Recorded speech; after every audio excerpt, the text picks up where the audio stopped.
One more story before we go to our correspondent in America. China has welcomed renewed dialogue with the United States after high-level talks led to plans for a virtual summit between Presidents Xi and Biden before the end of the year. In a statement, Beijing's top diplomat Yang Jiechi said Washington appeared to have no intention to contain China's development and was not seeking a new Cold War. An agreement in principle for the summit was reached between National Security Advisor Jake Sullivan and Mr. Jiechi in Switzerland on Wednesday. Well, for more on all these stories, let's cross live to Washington and speak to Arise US correspondent Eric Ham. Good to see you, Eric. Let's start with that story from Texas about abortion. I mean, what does this ruling by the federal judge Pittman do? I mean, what sort of effect does it have?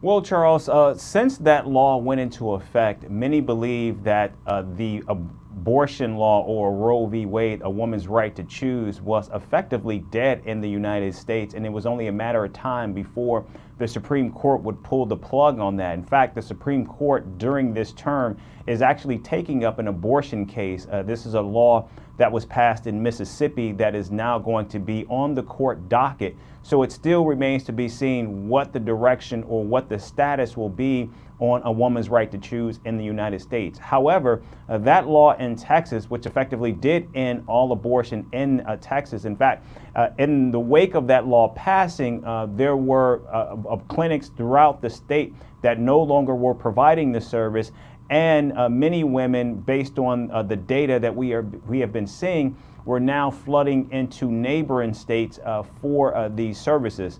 And now with this ruling from this judge, and it's also important to note that this was a judge that was appointed by President Barack Obama, this now makes that law unconstitutional. And it was a very scathing opinion that was rendered by this judge. It was a 131-page opinion, and in the opinion, he went on to say that the state of Texas sought a workaround what was seen as constitutional law to actually now, in effect, end a woman's right to choose. Many believe that already we're seeing that the case has now been appealed to the Fifth Appeals Circuit Court, where many believe that the ruling by this judge will be overturned. And it looks as though, Charles, this is a case and an issue that is certainly headed for the highest court in the land to address, a court that now has a 6-3 conservative majority, which for now many believe places Roe v. Wade clearly in the headline of this court, of the courts.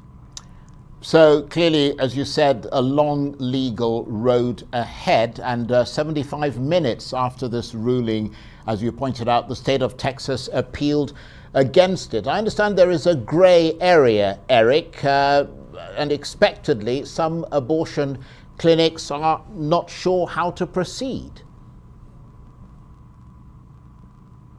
That's absolutely right. Even though what we saw is when the law went into effect in Texas, it effectively ended all of these services that were provided by many clinics in the state. And of course, any woman who was seeking an abortion was now traveling hundreds of miles outside the state to actually get these services provided.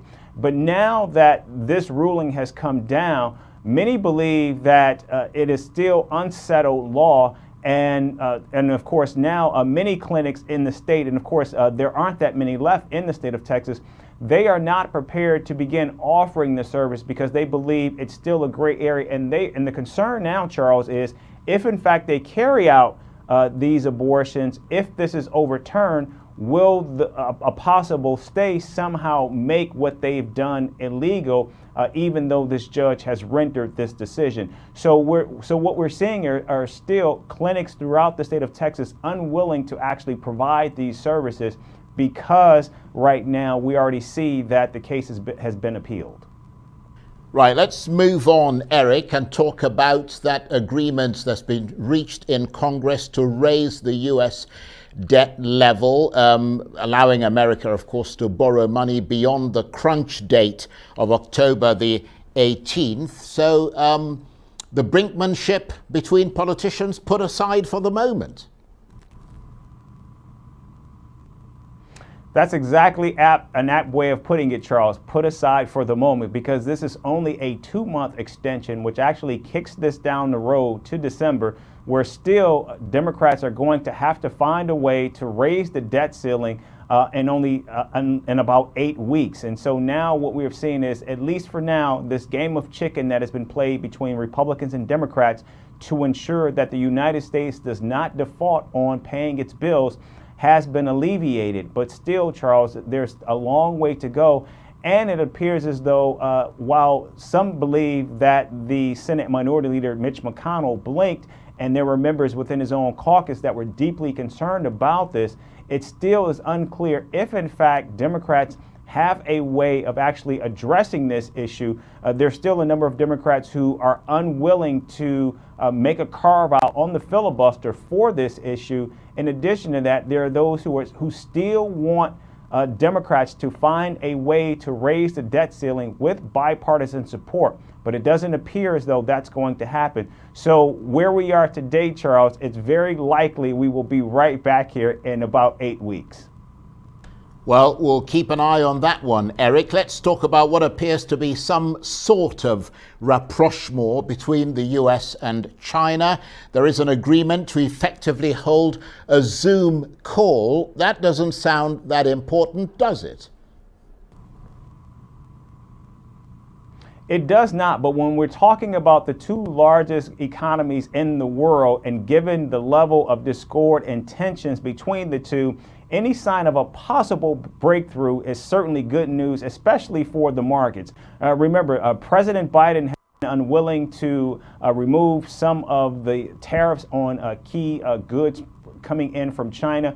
But we do know that the president's national security advisor, Jake Sullivan, met with his counterpart in Zurich just a few days ago, where they agreed to this virtual summit between the two leaders. And so now many believe that that is a sign of at least possible engagement to begin thawing tensions between the two countries.